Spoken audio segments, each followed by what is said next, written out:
Another athlete has been banned from their sport, and you will not believe the reason this athlete is no longer allowed to compete.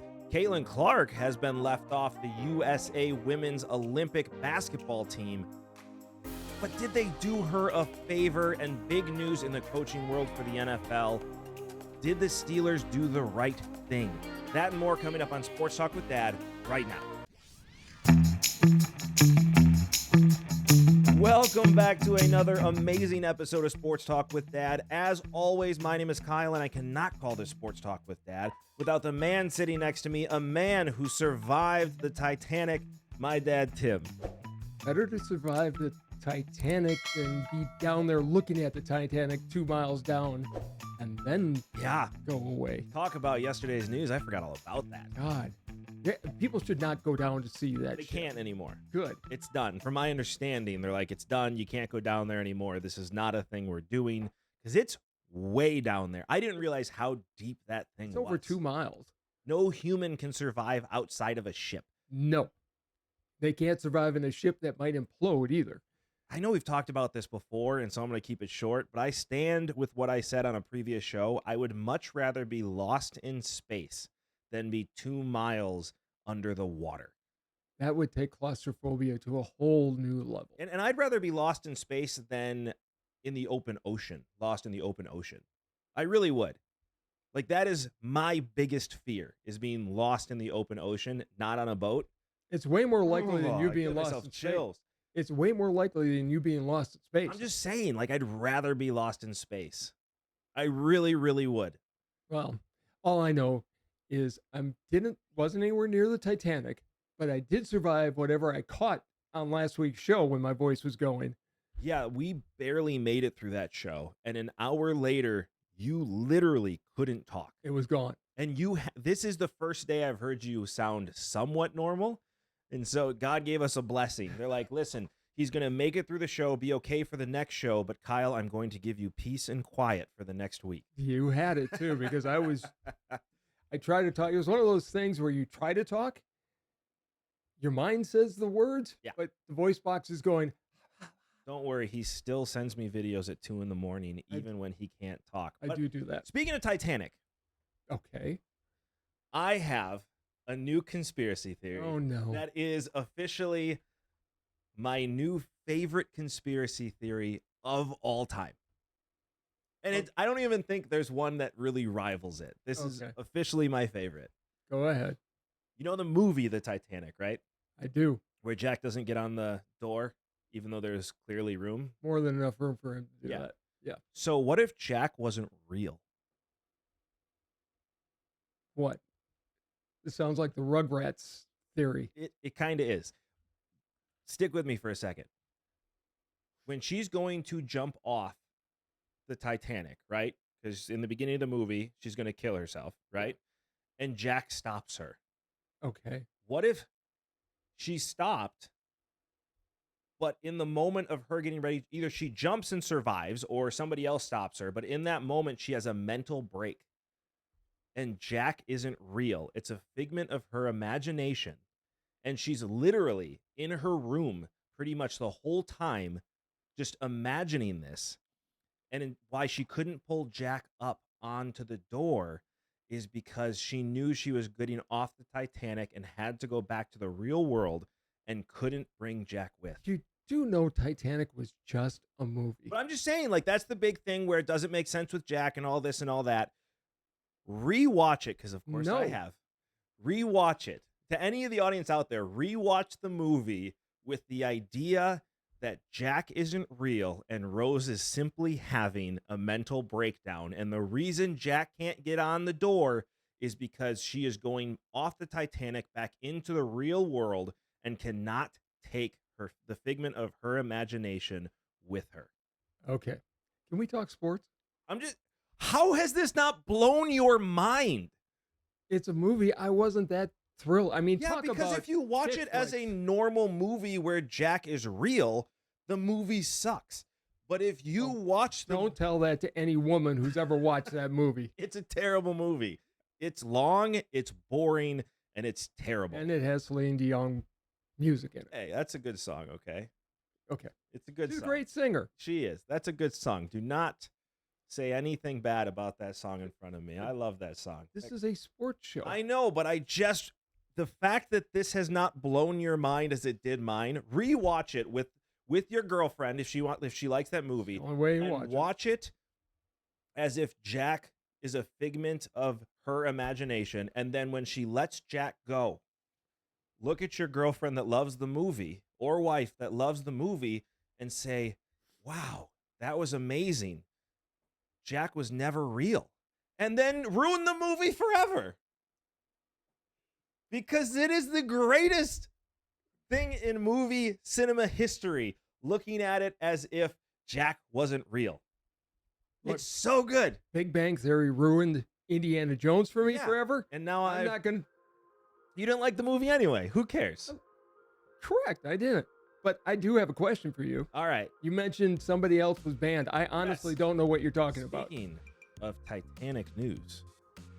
Well played. Thank you. There was an athlete ban from a sport. Ooh. Joey Chestnut, the Nathan's hot dog A hot dog kid?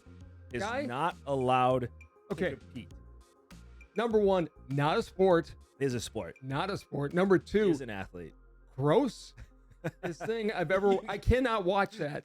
I turn it on just because it grosses my wife Oh. out so much. Well, they put hot dogs in water. Yeah, And you have to get it down quick. You have to finish the bun. You have to do it. No, it's not a sport. It's a eating Contest. gross out Yeah, contest. It's a sport. You have to be an athlete to do it. But he has been banned. Banned from the Nathan's hot dog contest because he is no longer sponsored by Nathan's hot dog and instead has signed with Impossible Foods, which is a plant-based vegan hot dog company. He must have gotten a lot of money. He got $1.2 million over 4 years is the reported amount. So Here's the thing, though, since he's not allowed to compete, because obviously the idea is that he would wear their stuff at the Nathan's hot dog eating contest. Is this contract null and void? My first thought, they aren't going to get any money out of this because No. he's not going to be at Nathan's not competing. wearing that shirt. Correct. They said no. This is only, you have to be sponsored by Nathan's, which good for Nathan's. Yes. For being like, we're not opening up this door. To a vegan. Yeah, this isn't happening. This is about Nathan's hot dogs. It's our deal. You only have Nathan's stuff here. So I wonder if that contract's null and void now that he's not allowed to compete. But what I thought would be fun, since he's not allowed to compete and is clearly a traitor, I thought I'd go through the top 6 traitors in sports history. Okay. I have to start with an honorable mention. I had to do 6 because I couldn't leave number 6 off the list, but I have to start with an honorable mention as Wade Boggs. Not the Red Sox Yankees, but a traitor to all of baseball. Absolutely. Because he played 1 year with the Devil Rays and then chose to be a Devil Ray as his cap in the Hall of Fame. For those of you that don't know, and if you watch this show, I don't know why you wouldn't know, but for those of you that don't know, you wear a cap into the Hall of Fame. In baseball. In baseball, thank you. And he chose the Devil Rays, which he played for 1 season because it was a part of his contract. If he gets a hit with his 3,000th hit with the Devil Rays, he will go into the Hall of Fame, which forced baseball to change where they have a say and screwed over Andre Dawson, which I will never forgive them for. Number 6 on the list, Deion Sanders, going from the Cowboys and then to the Niners, winning a Super Bowl with the Niners after leaving the Cowboys. Yeah, that was going from the 2 biggest rivals at the time. Yes. Number 5, Johnny Damon, going from the Red Sox to the Yankees. The reason he is my number 5, 1 is because I was there for it. 2, because the Red Sox had just gotten done winning the World Series, and that team was starting to fall apart, and Johnny Damon was the first piece to fall. And after that, they had to kind of rebuild from there. So Johnny Damon is my number 5. Number 4, Roger Clemens, Red Sox, then to the Blue Jays, and then what really stung is then to the New York Yankees, winning World Series with the New York Yankees. I forgot that he went to the Blue Jays first. He did go to the Blue Jays first. I don't know if he won with them. Don't know either if he was on was that too young World. at that I don't point. think he was on that World Series. I don't think so either, but I could be wrong.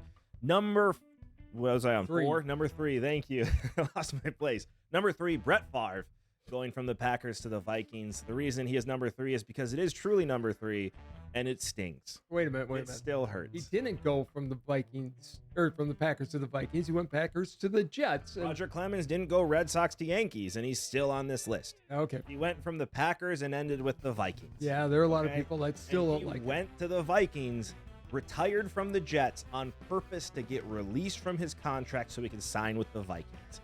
He went from the Packers to the Vikings, and I still cheered for Brett Favre. I did too. I wanted him to win a Super Bowl with them. I never understood the Packer fans that hated I Brett do, Favre. because he was a dick about it. He was a diva before we have a real diva. But I'm going to retire, I'm not going to retire. Oh, I retired. Here's my giant retirement ceremony. And then as training camp starts, he says, I'm unretiring, and shows up to training camp. He wanted to be loved. With Rodgers being there. He wanted to be loved. That was dirty. That was dirty. Number 2 on my list is not a player, but a coach. Bill Belichick, going from the Jets, being announced as the Jets head coach, or about to be announced as the Jets head coach, and then instead goes to the Patriots. Definitely tampering involved in that situation. It started, as you would say, a career of cheating, which I don't agree with, but I had to quote you on that one. Bill Belichick is my number 2, and number 1 is Joey Chestnut, because he is now a traitor to man to become a vegan. I'm not going to argue with that because I love hot dogs. He's a traitor of all men by becoming a vegan. I'm one of those few people. I know people who hate hot dogs just because, well, do you know what's in them? Yes, and I don't care. My mother is one of those people. I don't care. I love hot dogs. I know what's in them, and I'm going to eat them. I am much more of a brat fan. I probably haven't honestly had a hot dog in a very, very, very long time. I have them every once in a while. But I do have brats on a regular basis. You boil them in beer with some onions and garlic. Brats are fantastic. So good. Just had them last night, actually. I like Polish kielbasa. Kielbasa. I don't know what that is. It's a Polish sausage. They're really good. So it's a brat. Different spices. It's a brat. It's a different spice. No, it's not. It's not a brat. Believe me. That's like saying an Italian sausage does not fall in the category of brat. It definitely tastes different, but it is still okay. If you're using, if we're gonna use it in that sense, they're all sausage. It looks like a brat if it's on a bun like a brat, but it's not flavored like a brat. It's the same thing. They all taste good with Secret Stadium sauce on them. They do. It's the only good thing about American Family Field. But it is an awful good thing about it. It is. It is. You let us know what you think in the comments below. Did I get the all-time traders correct on this one? And while you're down there, like, subscribe, and hit that notification bell so you get to enjoy this show as much as we enjoy making it. Since we've been talking about traders, did the Olympic women's basketball team just betray Caitlin Clark? Oh, yeah. There was no traitor about it, but they slapped her in the face and they made a ridiculous decision. Did they? Yes. Did they? Yes. So nobody under 26 is on that roster. They clearly went for veterans. They even have some retired players on there, Sue Bird being one of them. What were they flying before Caitlin Clark came into the league to get from place to place? They were flying with you and me on commercial flights. Correct. What are they flying now? Charter airplanes. Before Caitlin Clark came in, how was their viewership for regular WNBA games? Not what it is now. 3.5 times more eyes on each game. Yes. Since she came in the league. She's done a lot for the WNBA. We've talked about this. She has the fact that people are being in the WNBA, including her own coach, in my opinion, by the way. Her own coach she needs to be fired. I mean, this is bad. Her team's bad. The fact that she's passing to wide open players and they're missing layups is pretty ridiculous. It's a bad team. It's a bad coach. They need to reset there. But don't you think that they possibly did her a favor here? Are they doing her a favor because they're treating her like crap? So because they can treat her lousily, if that's a word. Works for me. So we're not going to put you on the team because we're not going to just beat up on you continuously for the Olympics as well and not let you play in the game, even though you're the most visible and the most talented athlete in the sport. Worldwide, you could have brought viewership to the women's basketball. Yeah. And I think it also would have been great to have those veterans like the Sue Birds and whoever else is on that team. That's the only name I really knew was Sue Bird. But having people like them take Caitlyn under their wings and allow her to be the star, just like the Dream Team in '92 really did with Michael Jordan. Yeah, because Michael Jordan had been in the league for a few years. He had. Caitlin Clark is just getting in there now. The Dream Team was really that handoff. It was. Now, not necessarily willingly from the stories you hear. No, but it was Magic and Bird to the new sheriff in town. Yes, it was. They were playing together, and it was that handoff. I can't think of the word right now. Everybody on that team really liked each other in the end after they had went through the training camps. They did. They became a unit. They became somewhat of a family because I think they're all pretty tight. What I still wish, and the rest of the world wishes, is that they would have filmed those practice games. Well, they're the best games of this whole Olympic period. It's probably the best games we've ever seen. Yeah, and that's why they aren't recorded anywhere. Those are probably the best games anybody has ever seen. But this could have been that Dream Team situation where, hey, here's the old guard really handing it off to the new guard. And you could have included Angel Reese on that team too. Sure, and Brittany Griner's on that team. Should Brittany Griner be playing for the USA? Oh, I think her attitude has changed a bit. So I don't actually have a problem with that. She'll be standing for that national anthem. What the Olympic Committee is saying is that, we really went with a veteran presence here and blah, blah, blah, blah, blah. And the question is, okay, did they do her a favor by not putting her into a situation she wasn't prepared for? Or do you make her feel comfortable and actually embrace the fact that, hey, thank you for our chartered flights. Thank you for all the extra eyes we're getting. Yeah, you're a rookie and you've got a lot to learn, but let's help you integrate into the game. Really taking her under their wing and, like I said, maybe even have Angel Reese on there so they can find some respect for each other playing on the same team. But I don't think she would have been treated kindly necessarily on. She hasn't been so far. I get that she's probably, as a talent goes, she's not in the top 15 just yet because she's just learning the WNBA. Talent-wise, I don't know about that. Well, she's got the talent, but she doesn't have the experience. She hasn't shown it on the court as of she's yet. She's playing on a terrible, terrible team. Yes. But that being said, and her coach isn't just letting her take over the game. The rest of the players have been body checking her. Her team isn't coming to her defense. She's being quadruple covered because nobody else on the team can make a shot. Yeah. She's being singled out. She gets you all these things, and instead of embracing it and riding the wave with her, you're trying to beat her down. It's just jealousy, and it's bugged me since it started to happen. Caitlin Clark, again, though, handle it with class, dignity, and grace. I just think this is such a great marketing opportunity. It was. For women's basketball. It was. And you ruined it. She may be an alternate on the team. Yeah, she's never going to see the Olympic team. She'll never see the court, even if she is an alternate. And that also means nobody's going to watch the women's Olympics. People will protest and not watch. Yes. Normally, you would tune in because it's a great part of the Olympics. It's the USA. Now, I think there are going to be fans going, no, if Caitlin Clark's not even there, I'm not even bothering. I agree. But there are people that are saying, listen, this is probably a good thing for Caitlin Clark. She's going to be there in 4 years where she's really going to be able to shine. My thought is you have this giant marketing opportunity right now. There's no guarantee this wave is going to continue. What if she gets hurt? Well, then you're done. Then you're done. Right. People aren't watching anymore. You have to embrace this. This is what basketball has done very, very well. They embraced their stars. They knew that it was David Stern made it more important about the name on the back than the name on the front. And that's what basketball had to do in order to get people to tune in. They knew that they were losing to baseball, to basketball, or to baseball and football. Sorry, not basketball. That is basketball. Yeah. But they had to ride that wave, especially with Jordan, and they did.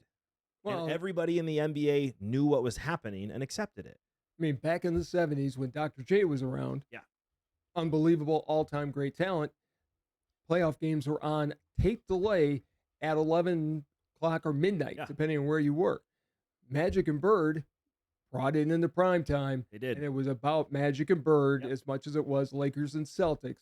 Correct. And then Michael Jordan came and took it into the stratosphere. Yep. And then it allowed for Allen Iverson, Carmelo Anthony, LeBron James, and they just rode that wave from there. Exactly. and the WNBA is not seeing this, which surprises me considering their owners are the NBA teams. But I think it's very hands off, and they really don't pay them anything, which, by the way, that too will change. Correct. It might. If they're getting 3 times more viewers, it will change because the money will be bigger from the TV contracts. Right. I just don't understand this move. I really don't. You have an opportunity. She's clearly good enough to be a part of that team. I mean, you just make it happen. I mean, the Dream Team had what's his Christian face on Laettner. the team? Christian Laettner on that team. I mean, you can have somebody on that team that's never going to see the floor. That's fine. She was going to see the But she was going to see the floor. People would be watching because of her, and I don't. And that's what they didn't want. They didn't want that. I don't understand why. I don't either. I mean, really don't. I've heard, especially women sportscasters, thinking it's good for her not to be on the team because she's not qualified to be on there. They're missing the bigger point. And the bigger point is, look what she's doing. It's Tiger Woods effect. Correct. Essentially with golf. Yeah. She's doing golf was not what golf is today. Right. Until And Tiger the players came along. didn't like it necessarily when Tiger came up and was destroying them. But they sure liked the money. But the marketing, they knew what they were doing with the marketing. Yes. And ran with it. And now you have the players today, except for Brooks Koepka, thanking Tiger for everything that they have. Right. As they should. And the WNBA could be in that same situation again, but they're refusing to embrace the situation. From top down, they are refusing to embrace this situation. And it's wrong. It's absolutely wrong. And I don't know the reasons. I have suspicions. You have suspicions, but it just, when you get an unusual talent to be the face of your league and it can take you places, embrace it. Go with it. I'm with you. You know? I'm as confused by this as it seems a lot of the world is right now. Cheap shot she took a couple of weeks ago and nobody from her team came to defend her. There's the big issue. That really bugged me. Yeah. Not the fact that a cheap shot happened. I have No. no issues with that. The fact that nobody on her team ran up and started a fight with that team that was celebrating that she got knocked down, that's what I have a problem with. That tells me there's a much bigger problem going on in that league. Yes. They're 100%. And on that team, especially. Speaking of things I don't understand, is the Laker job not something people want anymore? Who would want that job? They don't have much for draft capital. They've got a 40-year-old who's ahead of the team. Correct. You've got a guy that's off injured as your number 2. And then nobody. And nobody. So those of you that don't know what we're talking about here, Dan Hurley, the head coach of UConn, back-to-back national champion head coach, was offered $11.6 million a year to coach the Los Angeles Lakers, and he said no. And there is your reason why. Everybody was reporting he was going to be 12 and 15. Right. He turned down 11 to go to Kentucky. Correct. And the Lakers come with 11-6, thinking that's going to turn the head. Not a chance. Right. He just signed a contract for $5 million a year over 6 years. He's going to be the highest. He's going to be the highest paid coach in basketball. Well, he's not, though. He will just signed a contract last year for $5 million a year. When he went back to Connecticut, there's a new deal in place. I'd assume so. Yes. But I also think, how much money do you need, right? And I would rather get paid $5 million a year to be at a championship program and continue with my legacy than go to the Lakers for $11.6 million a year just to have really one more shot at running for a championship that's not even a real shot. And now do I not only have to deal with LeBron, but I don't know if he's going to be with the Lakers next year because he's going to play wherever Bronny goes. Watch the Detroit Pistons draft him number 5 overall. I was calling Detroit Pistons to draft him number 1 overall. It would not surprise me if Detroit drafted him number 5 overall. I don't know why. I have this feeling that the Pistons are going to draft Bronny to get LeBron to come to town. That would be the biggest prediction you've hit, even more so than when we hit on Rodgers. I keep seeing in my mind LeBron James with the Detroit Pistons because they have a young squad, the youngest team in the NBA, and they have some good players there. Well, they have 2 good players there, and they don't really have a lot else. But you can get LeBron in there. You can get Bronny in there. LeBron can help these young guys become better because Like him or not, LeBron does a really good job of including other players on that team and making them better. But here's the thing. Even if that doesn't happen, if he stays in LA, it's LeBron's team. It would not be Hurley's team. It would not. And I don't think that's a situation Hurley or anybody else is going to want. I do know the price of poker to get somebody like a JJ Redick has gone way up. I don't think JJ Redick. They apparently had a conversation at the combine about it. I mean, JJ Redick would do it, but don't forget he has this big podcast now. He has his own company with that. I got to assume that's part of the deal. And do you really want your head coach running their own podcast? Who knows? I mean, Dan Hurley is an East Coast guy. He is. He really is. Yep.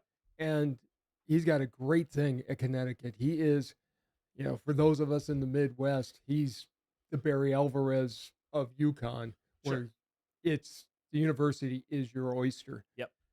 And I think he wants to win 3 in a row. I do too. And why would you leave a good thing? Exactly. UConn's a good, and Kentucky, there's a reason John Calipari left for Arkansas. And I don't know if it's the Arkansas AD or who it was, but he was talking about it. And it really made sense to me, where if you look at Kentucky, their fans just expect to win.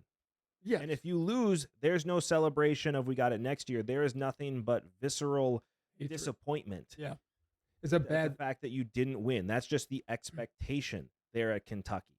Where Arkansas, they're going to fill that stadium no matter what. Sure. And UConn, you have the same thing. They're excited to win, but they're just excited to be there. And if they don't win, okay, we're going to be there next year.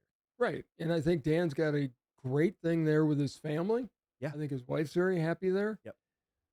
Why would you make the move for not that much more? And to go into a situation that's not a good situation. Look what happened to Frank Vogel. He won a championship there. Granted, it was the bubble, but he still won one and then was fired a year later. You have Ham, who went there, who took a deep run with a bad team and got into the playoffs again this year with a bad team and was fired 2 years later. You don't think that they're going to give Hurley the same treatment if he doesn't keep winning? LeBron is a coach killer.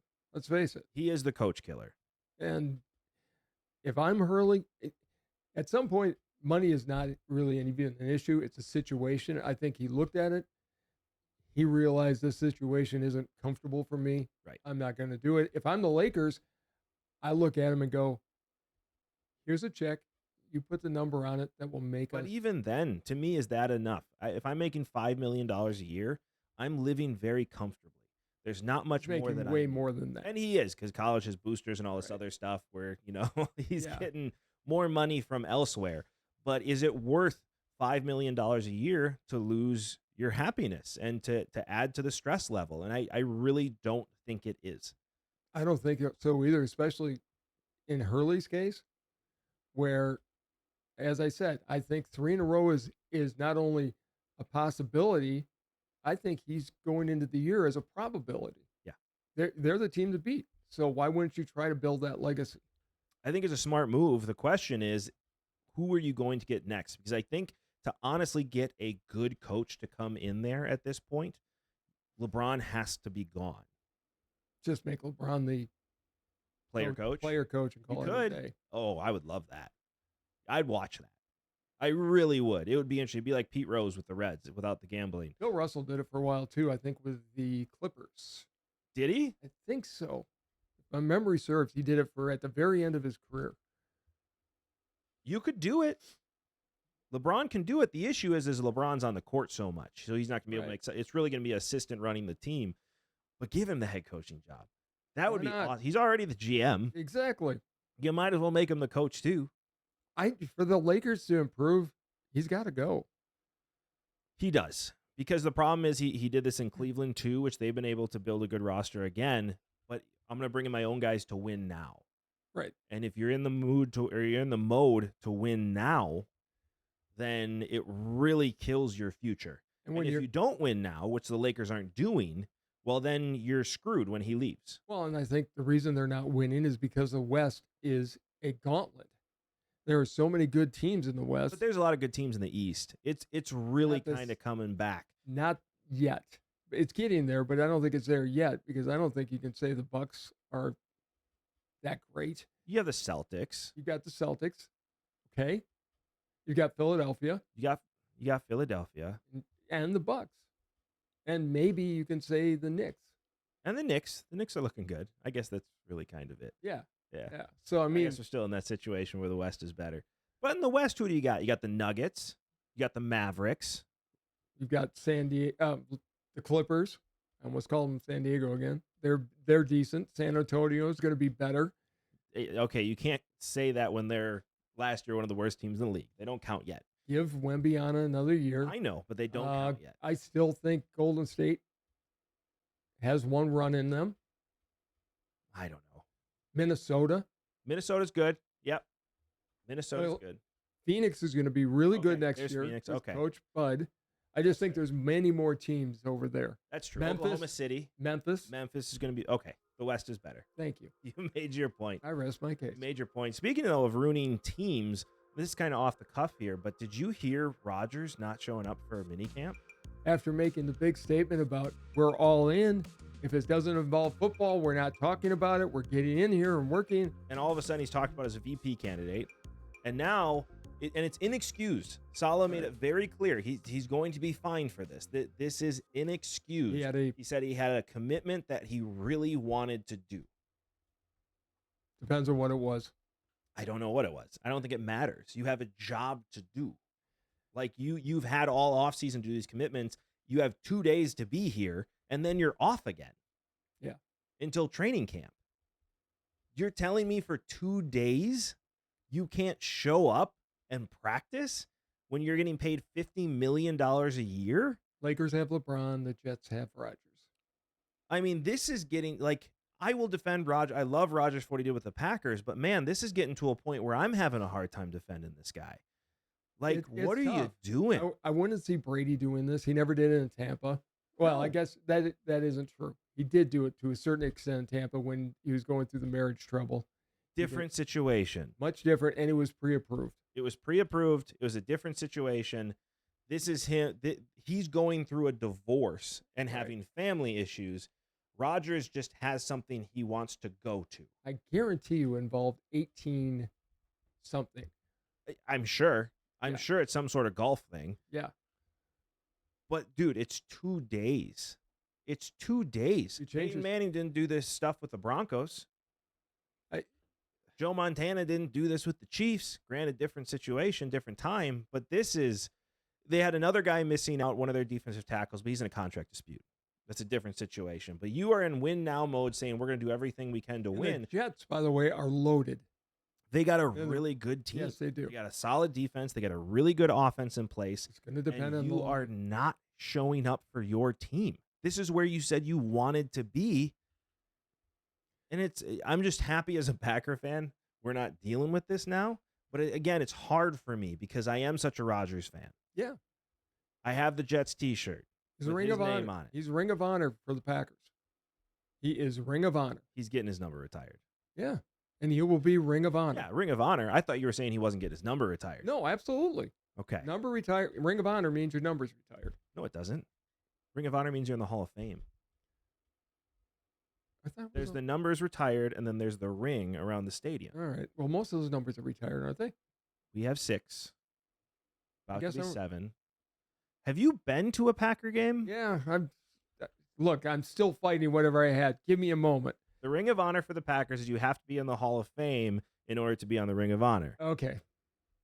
And then there's your number being retired. His number will be retired. Tony Cannondale, Don Hudson, should be Paul Horney, Starr, Ray Nitschke, Brett Favre, Reggie White, and soon to be Aaron Rodgers. And should be Paul Horney. I agree with you there. Sorry. I do agree with you, especially with so many people being banned for gambling. The fact that Paul Horney for greeting at a casino I don't understand the number. You're not allowed to wear 5 in Green Bay. Right. Nobody's ever given me an answer to that. Nobody's allowed to wear 1 in Green Bay either. That's because of the fans. But then you should also retire 1 for the stockholders and put it up there. I thought it was also for Curly Lambeau. It's for founding the team. It's Curly Lambeau, but he didn't really wear a number. Right. It's really, if you go to the stockholder meetings, remember there's a number 1 there that says stockholder on it because the stockholder's number 1. Like 12 is retired in Seattle because the 12th man. the Packers should retire 1 for stockholders and call it a day. But they don't. But you're not allowed to wear 1 or 5, but they're not retired numbers. Right. It's like in Dallas. You're 88. you're not allowed to wear 8. Right. Even though we don't retire numbers here. The 88's a different story. 88, it goes from one receiver to the next. But, Mike, speaking of teams that don't retire. And by the way, I'm sorry, I definitely want to move on to what you want to talk about, but I want to say how amazing it is that has worked out for Dallas the way that it has. Because it went from Drew Pearson to Michael Irving to Des Bryant, who was a star in this league, and on to CeeDee Lamb, who I think a lot of people were questioning at first, but has turned himself into one of the best receivers of the league. You'd think there would be a hiccup in there somewhere. There's been guys who've worn it. Since Drew Pearson? Not a lot. Let's put it that way. I don't think there has been. I don't know the history of who's worn 88. I don't either, but I don't think since Drew Pearson there hasn't been. Now, Des Bryant's not a Hall of Famer by any means. But he was one of the best receivers in the league. He represented the number well. He did. He didn't make the catch in Green Bay, but other than that. Okay. He definitely made the catch. By the way, speaking of CeeDee Lamb, and then we'll get on to the Steelers coaching position. Yes. Did you hear the proposed trade that was on Bleacher Report or something? No. Involving the Packers? Did you send it to me at 2 a.m.? I think so. Okay, then no. Packers and Cowboys. Proposed trade. Okay. CeeDee Lamb to the Packers.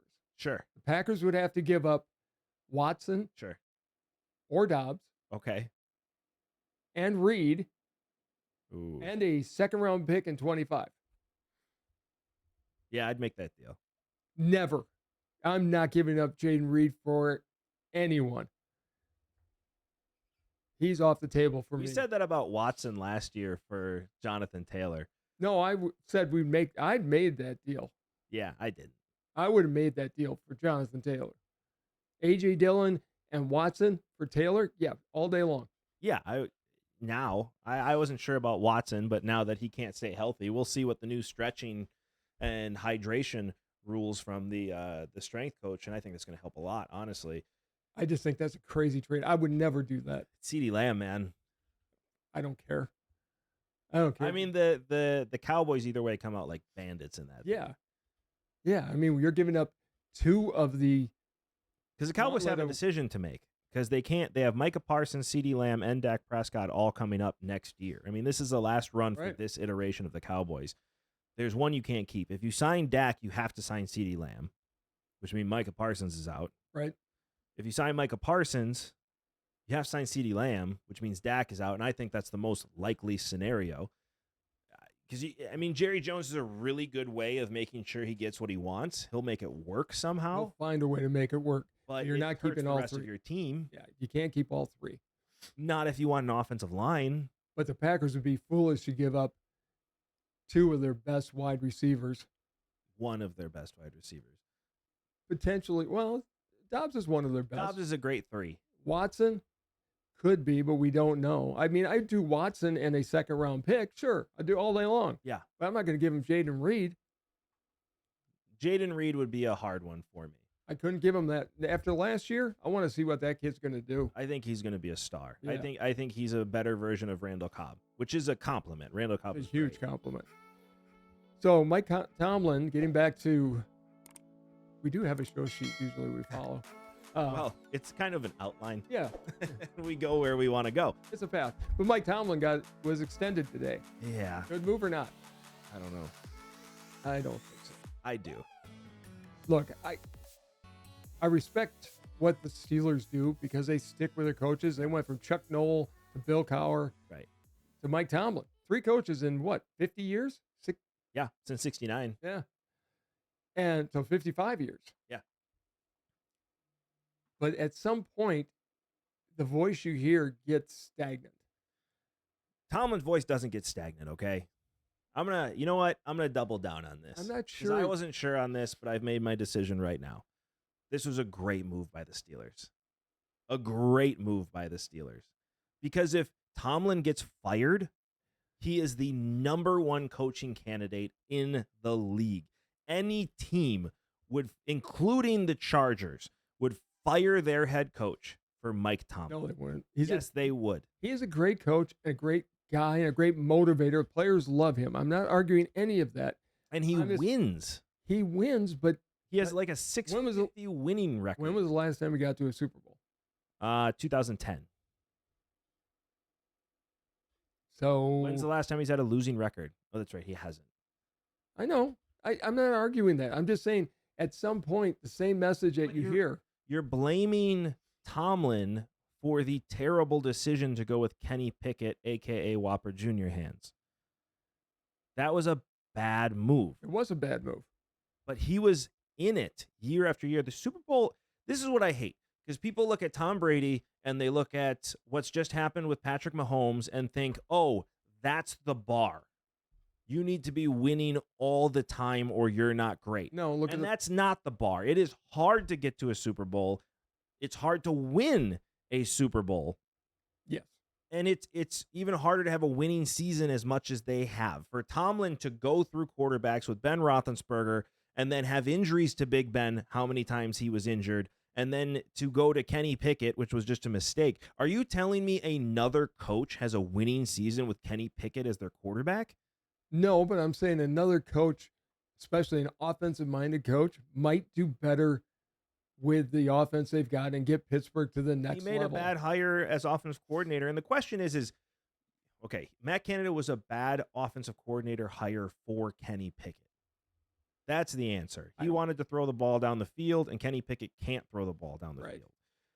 So in that sense, it was a bad hire. I don't really blame Matt Canada for his offense not working. It's a bad hire to try and fit that offense in with Kenny Pickett. And the same thing that happened to Justin Fields. You tried to fit an offense into Justin Fields that didn't go to his strengths. We're going to see this year where they've got Wilson and Justin Fields. Yeah, they're a Super Bowl contender, if not a Super Bowl champion. We'll see. I mean, Russell Wilson's going to do okay. And then after week 9, Justin Fields is going to come in, and they're going to go to a Super Bowl.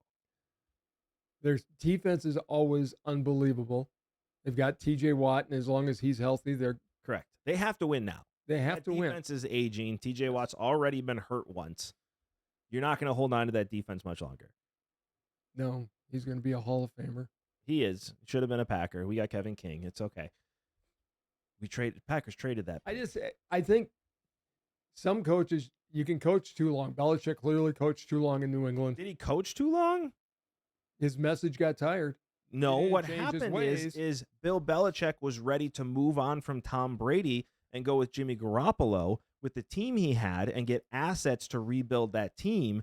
And the owner said, no, we're sticking with Tom Brady and we're going to try and win now, which they did, but then sabotaged the future of the franchise. And Bill Belichick got stuck with what was left over trying to scrape together a team. He also then didn't change his offense for what he had. Again, he's not an offensive coach. He made a mistake. At that point, Bill Belichick is like, fine, you want to give me this nonsense? I'm going to make Matt Patricia my offensive coordinator. And he brought in his son to do defensive coordinator or whatever he did. By the way, was the defensive coordinator of some great teams. So I don't want to sit here and say anything bad about that. He decided to not have an offense coordinator and was at that point just dicking around and I think sabotaging the Patriots. Tomlin, I love. He's a Hall of Fame coach. Name one team that wouldn't hire Tomlin if the Steelers moved on from him. Green Bay. Come on. They wouldn't hire him. Packers are an offensive-minded team. Would Dallas hire him? Maybe. In 2 seconds. Maybe. Except they're going to hire Nick Saban. Maybe. I don't know about that. I don't know. Tomlin's been great for Pittsburgh. I'm not taking anything away from. He's a Pittsburgh guy. He's a Pittsburgh guy. I think at some point the message that you're sending does fall on deaf ears. I understand what you're saying. You don't get as much out of your players as you used to. We saw it with Mike McCarthy, but the question is now, looking how Aaron Rodgers is acting with the Jets, was it a Mike McCarthy issue or was it an Aaron Rodgers issue? Except you couldn't get rid of Rodgers back during that time. He was in his prime. But and I hate saying this because I'm, again, a huge Aaron Rodgers fan. I just don't like the way he's acting now. I don't think that's how champions act. And he probably was acting that way back then. Correct. But was it... So, I mean, Mike McCarthy is doing great things with Dallas with the team that he has, despite what some Dallas fans may think. He really is doing great work there. 3 years, 12-5. Yeah, I'd take that. 100%. You can't help it that they crumble against the Packers in the playoffs. It was just the Packers were ready for him, and Dallas wasn't. And maybe that is a coach's fault. I don't know. But Mike Tomlin is one of the greatest coaches in league history. Yes. He's already a Hall of Fame coach. Absolutely. He is through and through a Pittsburgh guy and has continued to win. You don't move on from Mike Tomlin. You stay the course, and you have the team adjust to the coach. You stay the course through this season, at least, to see what happens with Wilson and Fields. This is a big one for him. Don't get me huge. wrong. He needs to make a deep run in the playoffs. He needs to at least be in the AFC Championship here. If he misses the playoffs, I think then they're going to move on. They're not going to move on.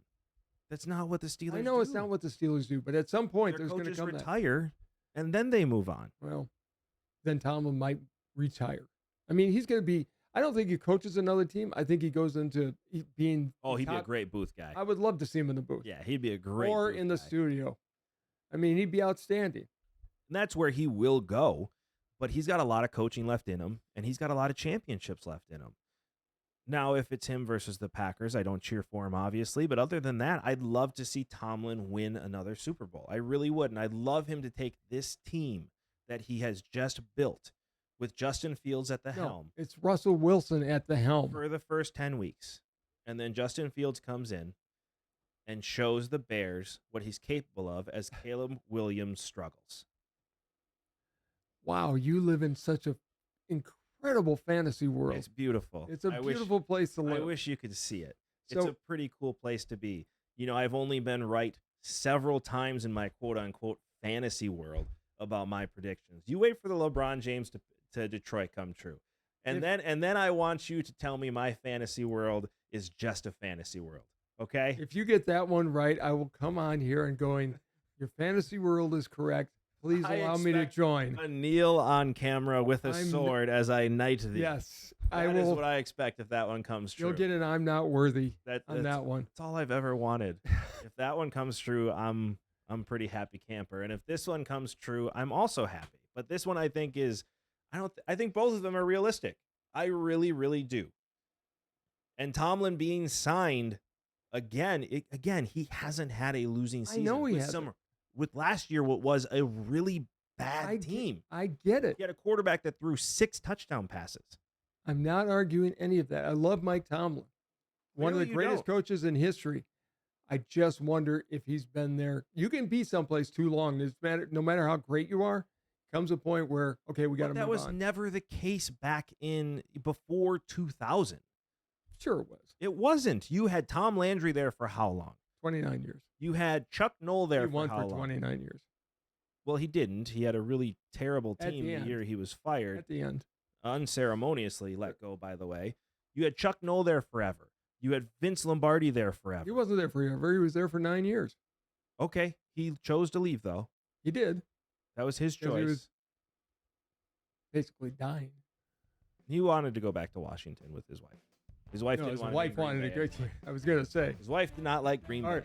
Understandable. Right. But I'm just saying, you stick with Mike Tomlin. You let us know what you think in the comments below. And while you're down there, like, subscribe, and hit that notification bell so you get to enjoy this show as much as we enjoy making it. I want to continue Steelers conversation. Okay. But in a different way. It is time for Mount Rushmore. Mount Rushmore. We're on to AFC North. AFC North style. All right. We start with the Steelers. Yes. Let's see who we have different. All right. You want to go first? You want me to go first? I've got Lambert. I've got Green.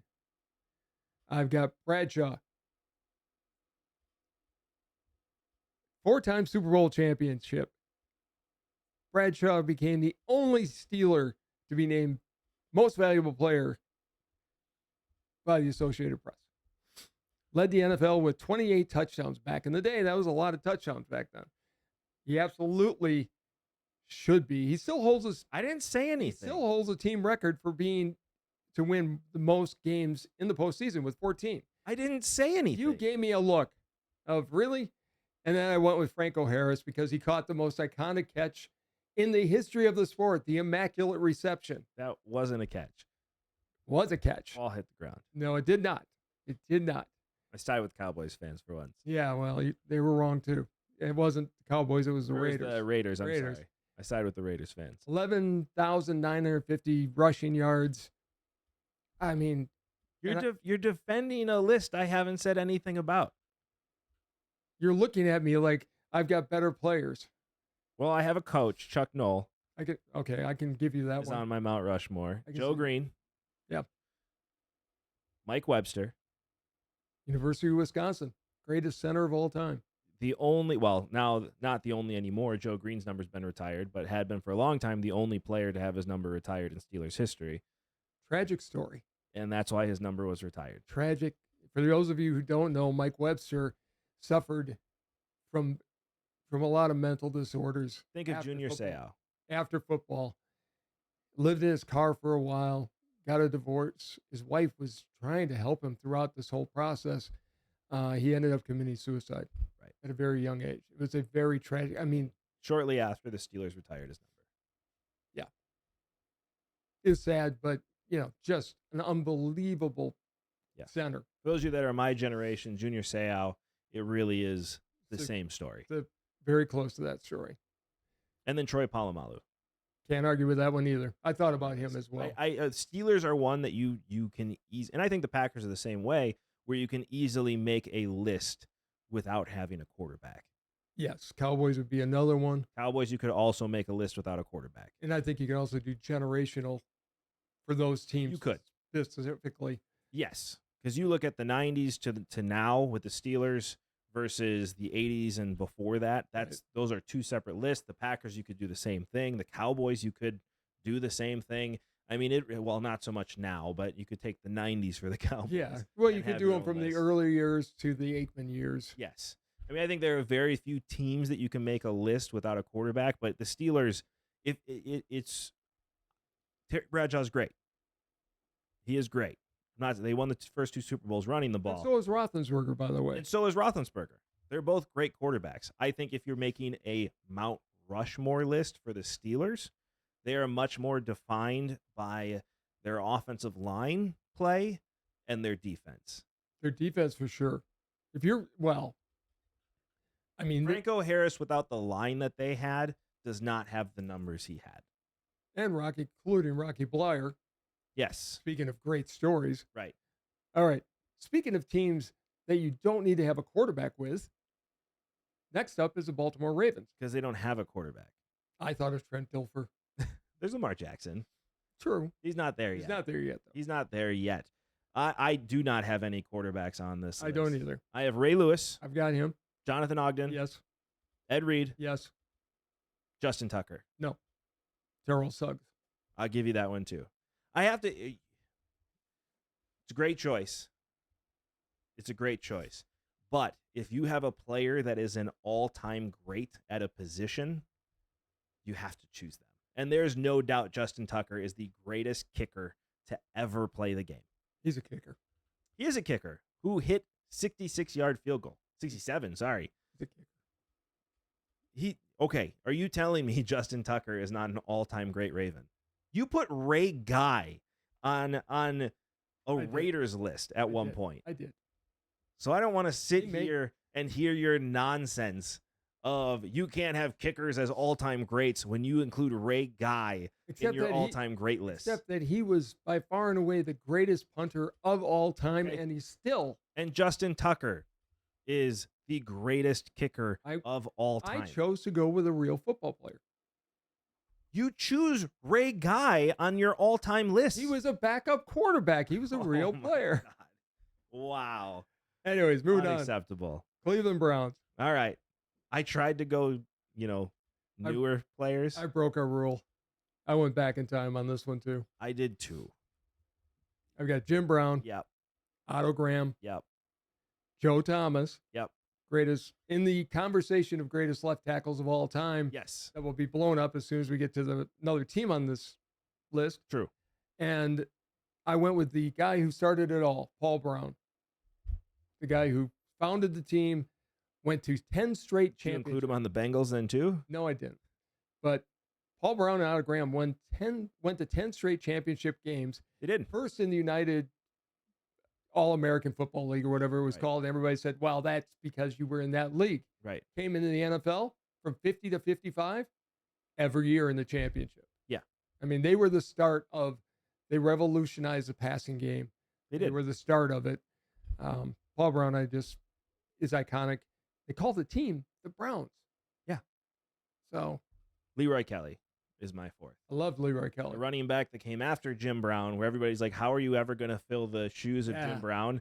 And those shoes fit him pretty well. Leroy Kelly was one of my guys when I was growing up that I just loved. He is one of the forgotten running backs, and yet is one of the great. He's up there with the Walter Paytons, the Jim Browns. He is. And every other Gale Sayers of that time.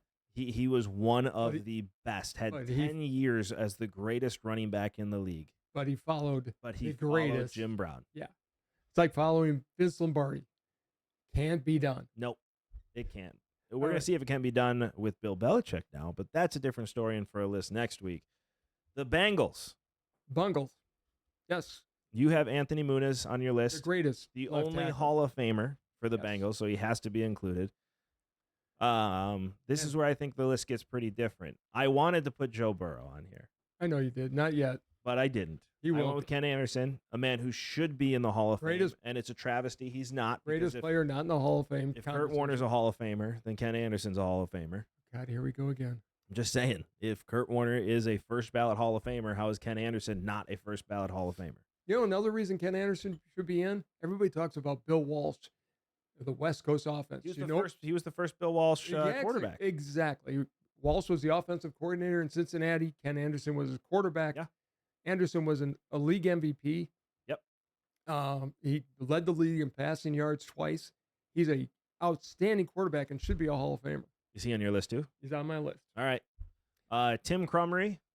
Tim Crumry. Former Wisconsin Badger. He is on my list as the greatest defensive player in Bengals history. I went with one of the greatest defensive backs in Bengals history. I went with Ken Riley, who played from 69 to 83. He played for 15 seasons, and in 12 of those seasons, he had over 3 or more.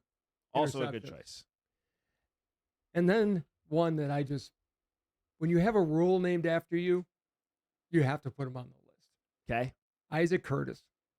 The Isaac Curtis rule.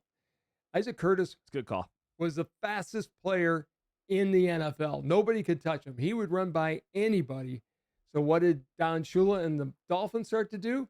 They hit him, they bumped him, they held him, wouldn't let him get down the line, which meant the 5-yard rule went into play. Was that because of him? Yeah. So the Isaac Curtis rule.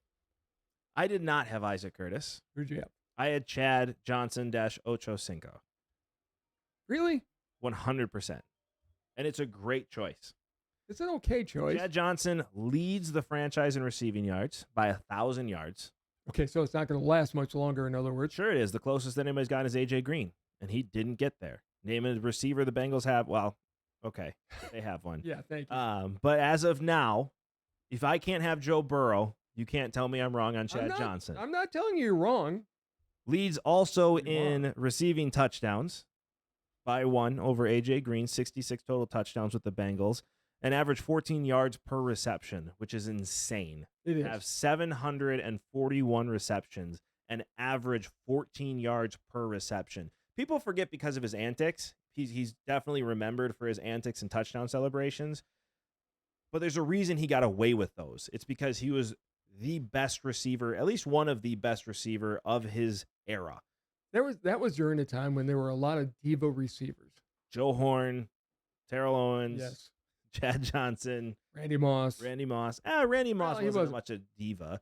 I wouldn't call him a diva. He mooned the entire. Okay, he was a diva. Lambeau that field. was still great. Even as a Packer great. fan, I was like, okay, that's pretty funny. That was pretty funny. He deserved. Actually, the Packer fans deserved. They did deserve it. You can't moon the team's bus and then get upset when they moon you back after they score a touchdown. Like, I was on Randy Moss's side on that one. I was very upset at the time, but then I thought about it for a second. And then they found out the real story, and it's like, oh, I got it. Yeah, okay. We deserved that. Good call. But there were a lot of antics by certain wide receivers during that time. There were, and Chad Johnson was the best of the best. Borderline Hall of Famer. I don't think he ever necessarily gets in, but he is a borderline guy. Sterling Sharp has to get in first. Sterling Sharp has to get in first. I do agree with that. But I'm just saying I could see him one day being put in the Hall of Fame. Because if Kurt Warner's in the Hall of Fame, a lot of players belong in the Hall of Fame. At some point, we're going to have the pro and con for why he should be in and why he shouldn't be in the Hall of Fame. Kurt Warner? Yes. Happy. Yeah, I know. Happy. We can do it on the next show. I'd be happy to do it. We've done it on the show before. We haven't done it for a while. I'd be happy to list out all the reasons Kurt Warner. He's a Hall of Fame story. I could accept the fact he's in the Hall of Fame if he was like a Veterans Committee guy and was put in later. But a first ballot Hall of Famer that's saved for the best of the best players in the league, a first ballot Hall of Famer. It's amazing how magically he's an NFL Network anchor and then gets put in the Hall of Fame as a first ballot. It's amazing how that works, isn't it? I didn't mean to bring it up. I just First said we should ballot do Hall it. of Famer. I mean, come on. Ken Anderson's not in the damn Hall of Fame. He was never a back. Ken Anderson was at least your starter. Benched 4 times. Kurt Warner's benched 4 times. And he's a first ballot Hall of Famer. Okay, you're benched for Mark Bulger. You're almost as wound up about that as I got about Council last week. I'm not a fan of him being a first ballot Hall of Famer. By the way, didn't make our shorts. I was so disappointed. Yeah, well, you couldn't understand what you were saying at that point in the show. No, it was in the early part of the show. That's right. That's right. Maybe we'll have to make one out of it. But you and I have had a good show, and as you all know, you cannot have a conversation with your dad without your father getting the last word. So it is all you. So this coming Sunday is Father's Day. I've been more blessed than any man on the face of the planet to have not only Kyle, but my son Ryan, my daughter Cassie. Fathers' relationships with their children are very important. Anybody can be a biological father. You need to step up and be a dad to your kids. They're going to need help. Good little boys don't grow up into good men without guidance from their dads. It's just a reality. So make sure you're involved in your kids' lives. Make sure you're a presence in their lives, and make sure what you're showing them are the right habits to get into. You know, not every marriage works. We get that. But when it doesn't work out, still be a presence in your kids' life and set a good example for them. Because as dads, that's what we're here to do. We're the block that they're supposed to have and rely on and be there for throughout it. So just little words of advice. The good news is also Father's Day means we're going to play golf. We are. It's our only 18-round golf that we can do. This is the first time you get to go and play golf since the surgery. The first time on Father's Day you and I have actually had a chance to play golf since the car accident where you don't have to wimp out. You still might. The drunk driver. But I'm excited. We got to get you on a driving range, get you warmed up a little bit this week. I've been sneaking out. That's good. But I am excited. It'll be fun. It will be. We'll report on how we did. Or not. It depends how I play. Listen, I can shoot a 95. I can shoot 195. It just depends on my putting. I've actually broken 80. I haven't come close. I'm going to try. We keep score, too, so we're really going to have to report because this is the one time a year we actually keep score. So definitely tune in next week, especially if I beat him for the first time in my life actually playing 18. I will report that. Thank you, as always, so much for watching. This has been Sports Talk with Dad. We'll see you next time. Bye, everybody.